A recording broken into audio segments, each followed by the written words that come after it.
കൊച്ചു കുഞ്ഞിൻ്റെ രാമായണ വായന.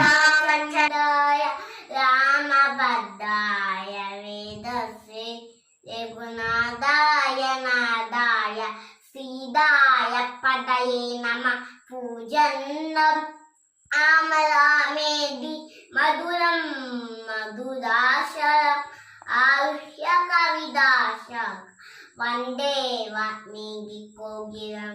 ഓം ഹരിശ്രീകണമതേ നമ. അവിഘ്നമസ്തു. ശ്രീ ഗുരുഭ്യോ നമ. അയോധ്യാകാന്ഡം ശ്രീരംശാരംഭം. എങ്കിലോ രാജ ദശരഥനെ കഥ സംഗീതാനന്ദമം ഇരിക്കുമ്പോൾ പങ്കജ സംഭവ പുത്തന അശിഷ്ടനാം തൻകുരാജായി വന്ദിച്ചു ചൊല്ലിന പൗരജനങ്ങളും മന്ത്യമുഖ്യന്മാരും ശ്രീരാമനെ പ്രശംസിക്കും എപ്പോഴും ഓരോ ഗുണങ്ങളും